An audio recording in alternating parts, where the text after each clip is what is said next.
Hi, everyone. Welcome to the second episode of Tikis with Ray. And today I am in Camino Island. Camino Island. Is it Camino or Camano or? Camano, so Camino. Camino. Camino. I'll get, it's my East Coast accent. I'm here with Camino. Well, I'm going to get the name of this, and this is Grant, and we're in Grant's home tiki bar, which is actually on top of your garage. Yes. And your garage is actually bigger than your house. Just saying. Maybe it's not. A little bit. It is. And what is the name? What's the name of your bar? The Menehune Terrace. The Menehune Terrace. Or as you say, the Menehune Terrace. And Grant has a couple interesting tikis that I want to talk about. And I guess normally when someone's in prison, they make license plates. Sure. But if you're in prison and then you're in Hawaii, Yep. You carve tikis. And these are what did you say? And these are prison tikis? Yep, prison tikis. Prison tikis. Yep.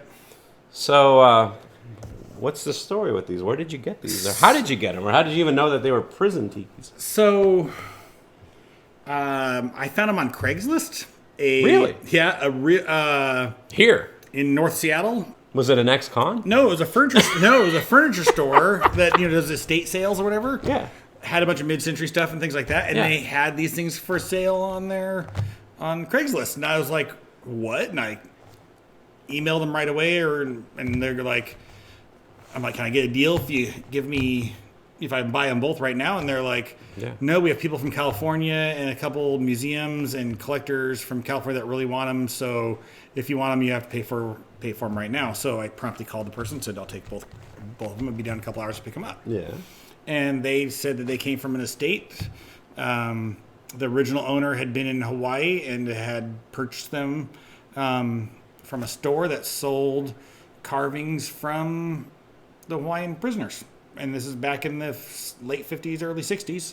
And they are the one owners of it. And I guess back, like, just a little bit of Googling I've done is like 1925 to 1975. They had rehab programs that helped with a rehabilitation program. Okay, all right. Okay, well that's good then. Yeah. Maybe have the person learn a trade or something like that. Cultural awareness. I don't know. Well, I was gonna say it's sort of like, so if you're living in Hawaii, then you probably know these probably have I will say this, Brent. They both have a look to them, a very distinct look. Yep. I mean, that's a female, obviously, and there's a male. But I'm guessing if you're in Hawaii, people are going to know, like, oh, that's one of those prison tikis. And I wonder, is there a connotation to that where it's like, oh, that's some ex-cons did that? Or is that a good thing? Where, like, hey, we're helping these people rehabilitate by... Yeah, I don't know. I think of it as there was a time where that was allowed for the prisoners to be able to do this. And it was a really neat time where they were kind of discovering their culture a little bit and hopefully finding a better path in their lives. And so how would one buy one of these back? Do you know? Like, was there a prison tiki store? Like at the jail? I don't know. That from the little bit I got from the people that at the store when I bought them, they said that it sounded like they bought them at a tourist shop and they had been at a tourist shop purchased from the prison and sold to them. Interesting. Yeah, I don't. They're cool tikis. It's a mystery, and I'm actually curious to learn more about them. I just haven't got that deep. There's not a whole lot out there for them. Well, I'll tell you what. Anyone out there, if you're watching this show, and you have any information on what these prison tikis is about, please let me know and leave a comment in the section below. Yep.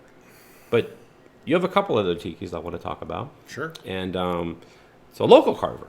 Yes. Gone Tiki. Gone Tiki. Jim Cruz from Tacoma, Washington. Yep. We're about 2.5 hours north of 2 hours north of Tacoma, and Jim's an old friend of mine. He actually is a drummer.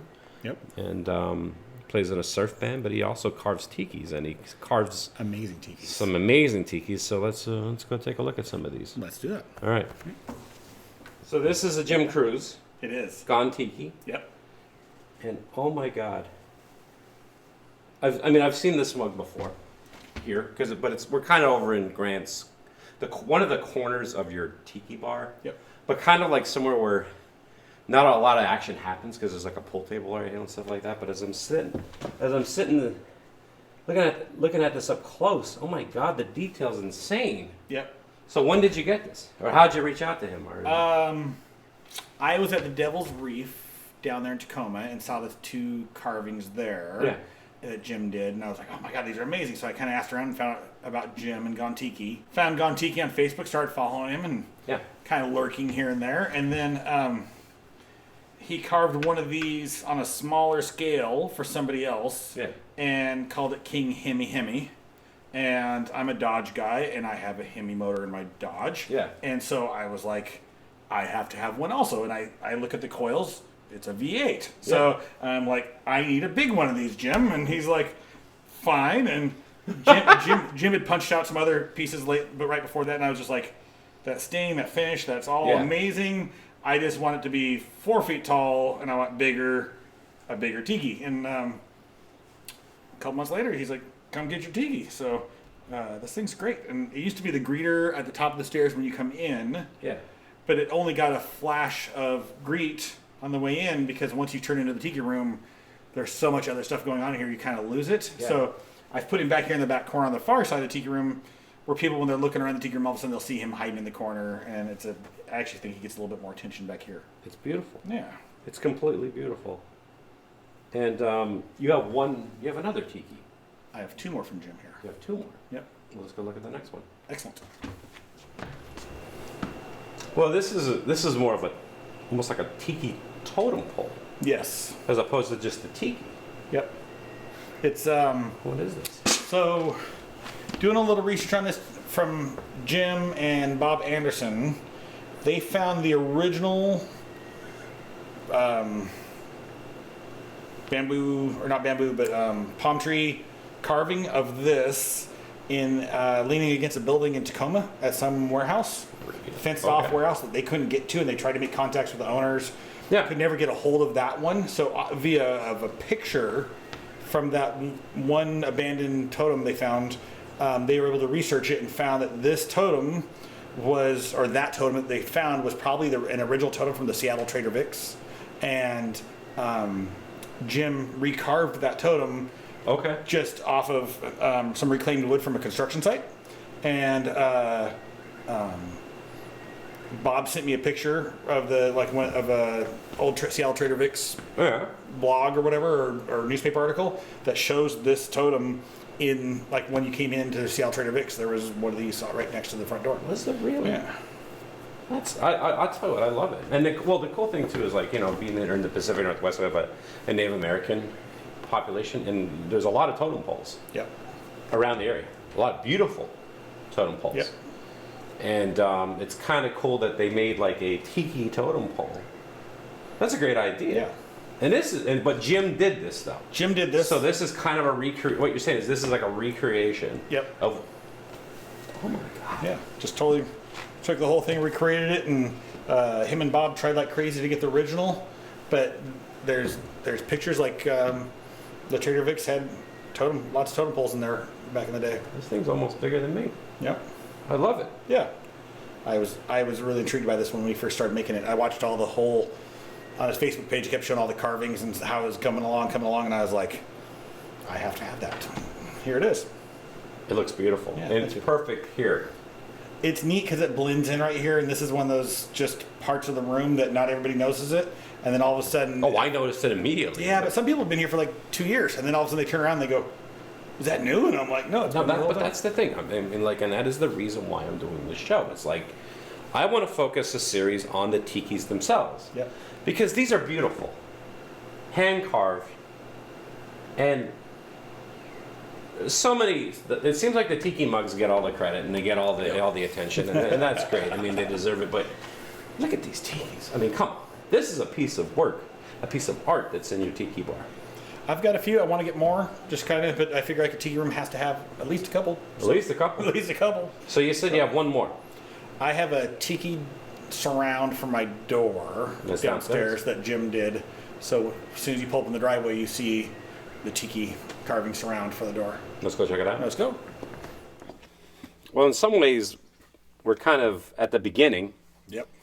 So this is the entrance to the Menehune Terrace. The Menehune Terrace, yes. And I remember I was here when Jim brought these up. Yep. And this is essentially an outline, a border to the entrance to your tiki bar. So what's the story with? Well, it's two different tikis actually. Two different tikis. Okay. Yeah. Even different, like the lizard on the bottom and the palm trees and stuff down there at the Yeah. bottom. Just, Jim was working on another project where he was making something similar to these long poles, and I was like, I need a surround for my doors. And Jim might have been here on one of the other times where we talked about doing this. Yeah. But it took like a year or so before we finally actually committed to doing it. Yeah. And we talked about different things, and I kind of like have a little bit of pirate in my tiki room, so we're talking about how to figure out if we put some pirate flags or anything like that. We kind of decided just leave it the way it is, and but Jim came up with the tiki design, drew this out, sent me a couple of different renderings of how he was going to do it, and we green-lighted it and said, let's do this. And it's unbelievable. Look at this is like a scape. Oh yeah, it's great. And you got the huts. Was that a volcano? You got some palm trees. And if you step back, you can see the sun is there it is. He didn't say in the sun, so it actually kind of give you a little more extra bright light there. So. And I guess, and technically, these are tikis themselves. They're real long and skinny. Yep. But oh my God, Jim did a bed frame, kind of like with these guys. For you or for someone else? Somebody else. I think for him. And then I think for their hot tub at their house. I think that's what got me started on this. Is he was doing, I can't remember which first, the hot tub surround or my doorway surround, but he did something like this for his hot tub surround. Hold on. You're saying Jim Cruz has a tiki hot tub? I believe he does. Oh my God. It also travels through time. I'm learning I'm learning a lot of things about my good old buddy Jim. Yep. So, if you follow his Facebook page, it's kind of got all sorts of stuff on there. Oh my God. Yeah. But I'll tell you what. I mean, like his artwork is incredible. I love it, and the stain kind of blends in with the garage, so you don't see it right away, and but all of a sudden there it is, and yeah. Again, incredible art, and I'll tell you what, people out there, support your local tiki carver, because this is incredible. I love that we have this quality of carver here in the Pacific Northwest. Because there's, Ken Pleasant doing the Whitco, and Ken. I mean, we didn't talk about. You have a lot of tiki masks from like Whitco Pleasant Tiki, but like Ken and Heather Pleasant, they literally live like an hour away from here, something like that.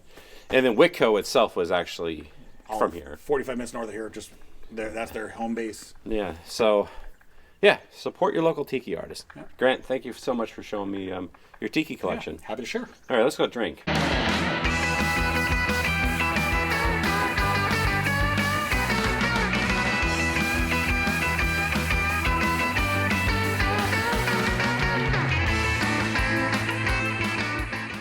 Want to support the Tiki with Ray show and look cool doing it at the same time? Then head over to tikiwithray.com and buy yourself a Tiki with Ray shirt. They're only $20. Tony Canapa did the design, and they're screen printed in America.